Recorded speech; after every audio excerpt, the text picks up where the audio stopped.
wary. This is part of an essay written in the Blue Equinox and is called The Rights of Property. I have no sympathy with those who cry out against property, as if what all men desire were of necessity evil.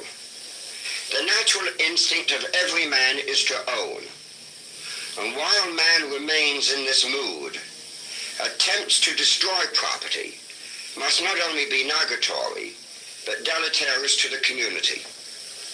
There is no outcry against the rights of property where wisdom and kindness administer it. The average man is not so unreasonable as the demagogue, for his own selfish ends pretends to be. The great nobles of all time have usually been able to create a happy family of their dependents, and unflinching loyalty and devotion have been their reward. The secret has been principally this, that they have considered themselves noble as well in nature as in name, and thought it foul shame to themselves if any retainer met unnecessary misfortune. The upstart of today, however, lacks this feeling.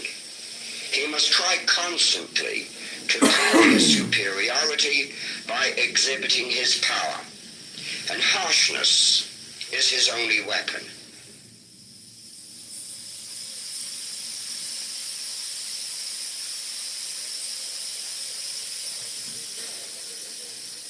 This is from a little book called The Book of Lies, The Smoking Dog, Oshiaki Fum. Each act of man is the twist and double of an hare. Love and death are the greyhounds that course him. God bred the hounds, and taketh his pleasure in the sport. This is the comedy of Pan, that man should think he hunteth, while those hounds hunt him. This is the tragedy of man when facing love and death he turns to bay. He is no more hare but boar.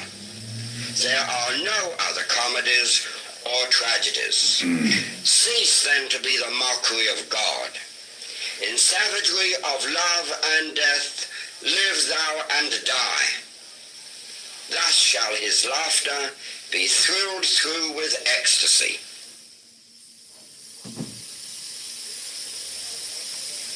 This is an excerpt from Liber Aleph, the Book of Wisdom or Folly. Behold now nature, how prodigal is she of her forces. The evident will of every acorn is to become an oak, yet nigh all fail of that will. Therefore one secret of magic is economy of thy force, to do no act unless secure of its effect. And if every act hath an effect on every plane, how canst thou do this, unless thou be connected with all planes? For this reason must thou know thoroughly not only thy body and thy mind, but thy body of light, and all its subtler principles soever. But I will have thee to consider most especially what powers thou hast within thee, which are certainly capable of great effects, which are constantly wasted. Think then whether, if these powers, frustrate of their end upon one plane, might not be turned to high purpose and assured success upon another.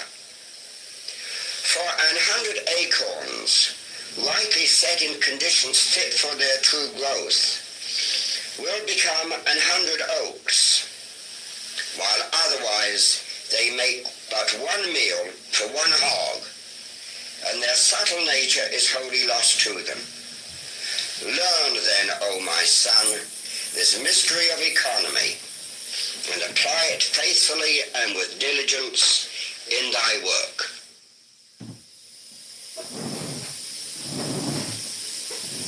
The Tent. This is a sonnet that Crowley wrote